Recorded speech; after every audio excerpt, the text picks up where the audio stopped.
Si John Rendez ay isang rapper at aktor na matagal nang itinuturing na matalik na kaibigan at matapat na kasama ni Nora Aunor. Sa maraming taon, siya ang naging kaagapay ni Nora sa mga panahong mahirap, sa mga oras ng pagbangon at sa mga pagkakataong tila nilalayuan siya ng mundo. Hindi lingid sa mga loyal na Noranians na si John ay isa sa mga naging pinakamatibay na haligi ni Nora sa likod ng entablado, camera at spotlight. Sa mga public appearances, madalas ay makikitang kasakasama si John ni Nora. At para sa marami, si John ay hindi na lamang basta kaibigan, kundi isa ng bahagi ng personal at profesional na buhay ni Ate Guy. Kaya't hindi na rin nakapagtataka na si John Rendez ay isa sa mga unang dumalaw sa burol ng tinaguriang superstar. Sa kanyang Facebook post noong Easter Sunday, April 20, ibinahagi ni John ang kanyang emosyonal na mensahe para kay Nora. Tinawag niya itong love at pupoy, isang bansag na tila personal at puno ng pagmamahal. Aniya sa video na inupload niya, "Happy Easter my love in heaven. See you soon. I'll be there because I love you. I will always love you."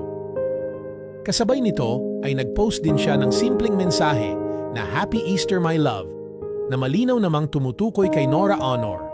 Ang pagtawag ni John kay Nora ng love at pupoy ay naging sentro rin ng espekulasyon ng ilan. May mga nagtatanong kung may namagitan nga ba talagang pag-iibigan sa dalawa o kung ito ay isang lalim lamang ng pagkakaibigang lumampas sa karaniwang pagkakaibigan. Ngunit sa kabila ng mga tanong, hindi ito direktang sinagot ni John. Ang malinaw lamang ay ang matinding paggalang, pag-aalaga at pagmamahal na nararamdaman niya para kay Nora hanggang sa huling sandali nito. Ibinahagi rin ni John ang isang lumang larawan ni Nora sa kanyang post na sinamahan niya ng caption na "Ganda ng pupoy ko", sabay pahayag ng kanyang labis na kalungkutan sa pagkawala ng aktres. "Hindi ko na mapigil ang luha ko sa sobrang kalungkutan ko. Wala na akong magagawa at wala rin akong magawa. Dati ako ang kasama mo palagi. Maski saan lakad mo lagi mo akong kasama sa iyong paglalakbay." Sa kanyang paggunita, ibinahagi rin ni John ang mga alaala ng kanilang samahan. Isa sa mga linyang tumimo sa kanyang post ay, "Lagi kang nasa puso ko at isip ko. They can never take that away from me. My cherished memories of you and I." And yung mga mahal mong fans at Noranians. Mula sa mga simpleng araw ng pagsasama hanggang sa mga tagumpay at pagsubok na kanilang hinarap, ramdam ang lalim ng koneksyon at pag-aalaga na kanilang pinagsamahan. Ipinahayag din niya na hanggang ngayon ay sinusunod pa rin niya ang mga paalala sa kanya ni Nora, lalo na ang pagbibigay halaga sa tamang asal at pag-iingat sa reputasyon. Anya, kasi ang lagi mong iniisip ang mabuting kalagayan ko.